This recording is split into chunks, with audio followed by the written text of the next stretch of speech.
Oi, tudo bem por aí? Hoje o tema do nosso curso de oculoplástica é anomalias congênitas das pálpebras. Elas podem ocorrer de forma isolada ou acompanhadas de outras anomalias das pálpebras, face ou sistêmicas. A maioria delas acontece durante o segundo mês de gestação, como resultado de parada do desenvolvimento ou falha de fusão. Além disso, é importante fazer uma avaliação cuidadosa de todos os pacientes com síndromes hereditárias e ter um conhecimento sobre elas antes de se pensar em fazer qualquer procedimento cirúrgico. A gente vai começar a aula falando sobre as anomalias de formação. A primeira delas é o criptoftalmo, que é uma malformação causada pela falha do mecanismo de fusão das pregas palpebrais, que normalmente acontece entre a sexta e a oitava semanas de gestação. O criptoftalmo pode ser uni ou bilateral e existem três variantes clínicas: a forma completa, como na imagem abaixo à direita, a forma parcial e a forma associada ao simbléfaro. Existe associação do criptoftalmo com defeitos oculares graves, como microftalmia, então é frequente quando a gente abre a pálpebra que a gente encontre um olho mal formado. Lembrando que criptoftalmo está relacionado a um olho escondido, pela terminologia. A reconstrução cirúrgica nesses casos é muito difícil, porque o músculo levantador da pálpebra superior, músculo orbicular, tarso e conjuntiva estão atenuados ou ausentes. A principal associação clínica do criptoftalmo é com a síndrome de Fraser, que é uma doença de herança autossômica recessiva, no qual a gente vai encontrar, além do criptoftalmo, sindactilia, que são os dedos unidos, genitália anômala, agenesia renal e estenose laríngea.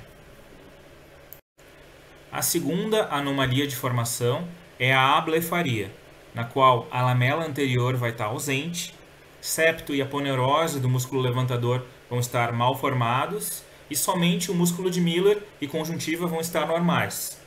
É considerado uma malformação grave, com exposição ocular importante e risco de perda de visão ainda nas primeiras horas de vida. Existe uma associação frequente com a síndrome da ablefaria macrostomia, que é autossômica recessiva, na qual, além da ablefaria e da macrostomia, a gente também vai ter ausência de lanugo, orelhas mal formadas e genitália ambígua. A correção cirúrgica, nesse caso, se faz com enxerto de pele de espessura total diretamente sobre o músculo de Miller, que no caso dessa doença vai estar normal, não está alterado. O coloboma verdadeiro é uma fenda embriológica, um defeito vertical que envolve a margem palpebral. Na pálpebra superior, costuma ocorrer na região medial e geralmente é uma alteração isolada, embora o CBO cite a associação com a síndrome de Goldenhar. Na pálpebra inferior, costuma ocorrer na junção dos terços central e lateral, e geralmente está associado a outras alterações congênitas e deformidades lacrimais. Lembrando que o termo coloboma complexo significa o coloboma que é associado a outras malformações. A imagem abaixo à direita mostra as fendas de Tessier, que já foi tema de questão do CBO, que é um sistema de classificação para defeitos de fechamento embrionários da face. A quarta anomalia de formação é o anquilobléfaro, que se refere à fusão das margens das pálpebras. Pode ser parcial ou completo. Pode ser ainda isolado ou associado a outras anomalias, como por exemplo a síndrome de Edwards e o glaucoma congênito. O tratamento cirúrgico nesses casos deve ser precoce para permitir a abertura ocular normal e evitar uma ambliopia. Normalmente podem ser abertos com tesoura depois de terem sido campeados por alguns segundos com uma pinça hemostática. Agora a gente vai falar sobre as anomalias da margem da pálpebra, as anomalias marginais. O epibléfaro é uma dobra de pele, na maioria das vezes na pálpebra inferior, que empurra os cílios contra o globo ocular. Raramente traz danos para o olho, porque os cílios tocam o olho pela sua convexidade e não pela sua extremidade, não pela ponta dos cílios. O epibléfaro é mais frequente na raça amarela e na região medial da pálpebra. Geralmente ele regride com o desenvolvimento da criança com o crescimento dos ossos da face. A cirurgia só vai ser necessária depois dos 18 meses de vida ou antes, se a criança tiver ceratite ou desconforto ocular importante. O entrópio congênito é muito mais raro que o epibléfaro. Fatores de desenvolvimento estão relacionados ao desenvolvimento dele, como disgenesia dos retratores da pálpebra inferior, defeitos estruturais na placa tarsal e encurtamento relativo da lamela posterior. Dificilmente vai evoluir espontaneamente, ao contrário do epibléfaro, então geralmente requer um tratamento cirúrgico. O tarsal kink é uma forma não usual do entrópio congênito que ocorre na pálpebra superior com uma dobra posterior do tarso. O ectrópio congênito é uma forma de ectrópio cicatricial. Ele está relacionado à insuficiência vertical da lamela anterior. Pode ocorrer de forma isolada ou em associação com a síndrome da blefarofimose, síndrome de Down ou ictiose. Quando leve, não requer nenhum tratamento cirúrgico, apenas lubrificação. Já se for grave, quando tiver epífora crônica ou ceratite de exposição, então é preciso fazer um enxerto de pele autóloga para o aumento vertical da lamela anterior e ainda fazer um encurtamento horizontal do tendão cantal lateral com uma cantoplastia. Ainda dentro do ectrópio congênito, existe uma síndrome, a síndrome pálpebras lábio-dentes, que tem herança autossômica dominante e que é citada no capítulo do CBO, na qual a gente vai ter fenda labial, oligodontia, euribléfaro, lagoftalmo e o ectrópio. É importante diferenciar o ectrópio congênito, que a gente viu agora, da eversão completa das pálpebras superiores que ocorre em recém-nascidos. Ela ocorre então por falha do ancoramento do septo orbitário ao músculo levantador, deficiência vertical da lamela anterior e hipotonia do músculo orbicular. Ocorre por trauma do parto, que vai iniciar essa eversão, e aí o engurgitamento venoso e quemose mantém o mau posicionamento palpebral. Geralmente é um quadro bilateral, assim como na imagem abaixo, mais frequente em melanodérmicos, pacientes com conjuntivite de inclusão do recém-nascido, síndrome de Down e filhos de mães multíparas. O tratamento é feito com lubrificantes tópicos e oclusão compressiva por 48 a 72 horas. Na maioria das vezes, resolve sem tratamento cirúrgico, mas, se for necessário, pode ser feita uma tarsorrafia temporária ou suturas de espessura total. Na distiquíase congênita, a criança nasce com uma fileira extranumerária de cílios na lamela posterior, no lugar dos orifícios das glândulas de meibômios. Ocorre porque unidades pilosebáceas embrionárias se diferenciam inapropriadamente em folículos capilares. As anomalias cantais são aquelas que acontecem nos cantos, ou no canto lateral, ou no canto medial. O epicanto é uma prega semilunar, uma prega em formato de meia-lua, de pele no canto medial, com concavidade direcionada para o canto interno.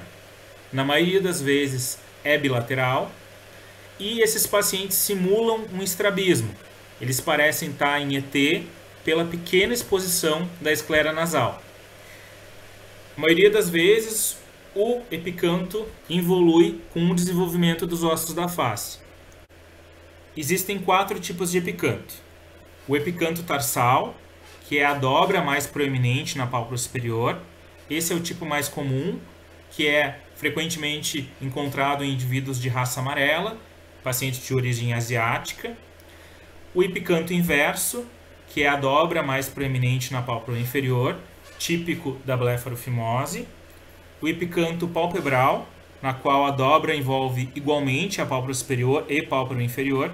E o epicanto supraciliar, na qual a dobra se estende da região do supercílio até o saco lacrimal.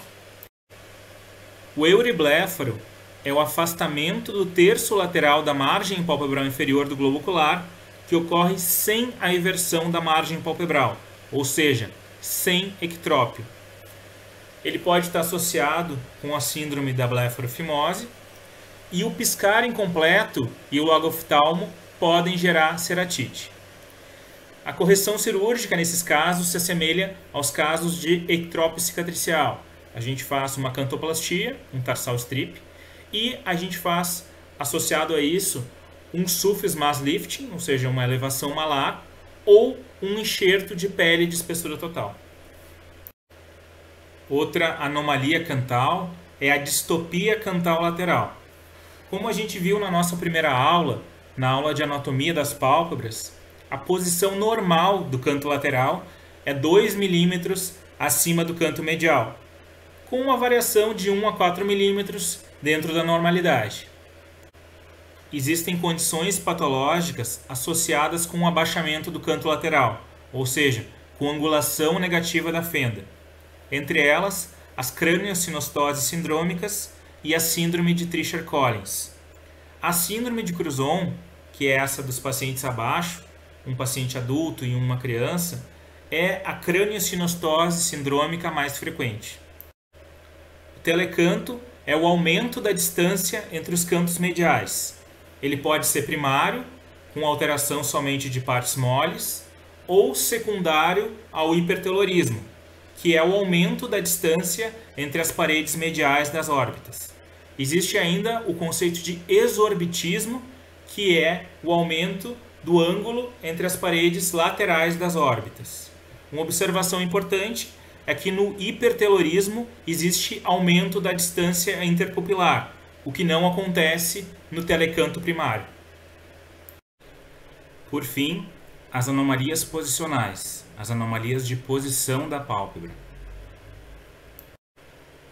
A ptose palpebral congênita simples, que já foi abordada na aula de blefaroptose, mas que a gente vai repetir aqui. Ela é uma forma de ptose miogênica, até muitos autores consideram ela como uma ptose miogênica simples. Bom, ela está relacionada, como a gente falou, por ser miogênica, pela distrofia do músculo levantador da pálpebra superior, que vai estar infiltrado por tecido gorduroso, bastante alterado, amarelado, fibrótico e com deficiência no seu relaxamento. Vai haver diminuição ou ausência do sulco palpebral, da prega palpebral superior, e uma retificação do contorno palpebral. Pode ser uni ou bilateral, podendo ser assimétrica. Se for unilateral, a ambliopia é mais frequente e vai haver o fenômeno de lead lag, que é a demora na descida da pálpebra superior quando o paciente olha para baixo. Isso está relacionado à deficiência do relaxamento, que é típica da ptose congênita simples. A síndrome da blefarofimose, que a gente já citou algumas vezes durante essa aula, e que na aula de blefaroptose a gente classificou dentro das blefaroptoses atípicas, as ptoses estranhas. Ela tem então uma herança autossômica dominante, um padrão familiar, e a gente vai encontrar um encurtamento tanto da fenda palpebral horizontal quanto da vertical. A tríade clássica é ptose palpebral grave, que ocorre por hipoplasia do músculo levantador, telecanto, que é o aumento da distância entre os cantos internos, e o epicanto invertido, a prega palpebral, mas no sentido invertido. Outros achados são ectrópio lateral da pálpebra inferior, euribléfaro, que também ocorre na parte lateral, mas não tem um ectrópio, ponte nasal plana, hipoplasia da rima orbitária superior, deformidades na orelha, supercílios com arco alto e hipertelorismo. Falando um pouquinho mais sobre a síndrome da blefarofimose, ela ocorre por mutações no gene FOXL2 no cromossomo 3 e existem dois tipos, o tipo 1 e o tipo 2. O tipo 1 está relacionado à falência ovariana prematura e redução da fertilidade. O tratamento cirúrgico a gente divide em duas partes, a correção do telecanto e epicanto inverso, que pode ser feito por múltiplas etaplastias ou YV-plastias. A preferida, mais utilizada, é a zetaplastia dupla de Mustardet, mas existem outras técnicas para corrigir telecanto e epicanto inverso. e, em um segundo momento, se faz a correção da ptose palpebral, que nesse caso, como o músculo levantador está hipoplásico e tem uma função presumidamente muito baixa, então é preciso fazer uma suspensão frontal. Ainda dentro de ptose palpebral congênita, de blefaroptose congênita, nós temos a síndrome da fibrose congênita dos músculos extraoculares.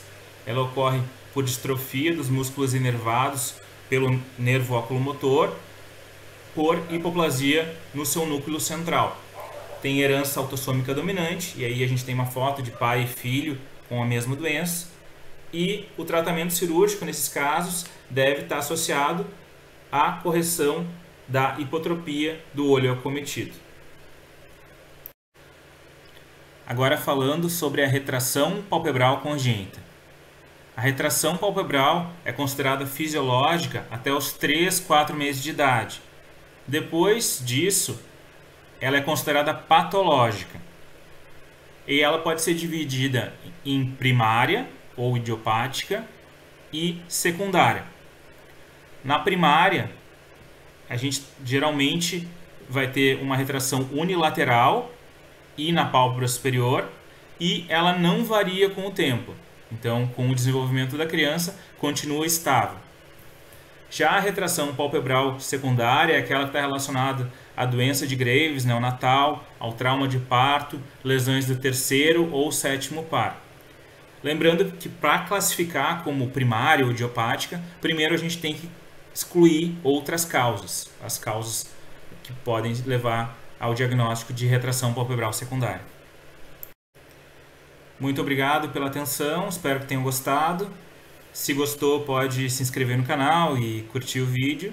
E até a próxima aula.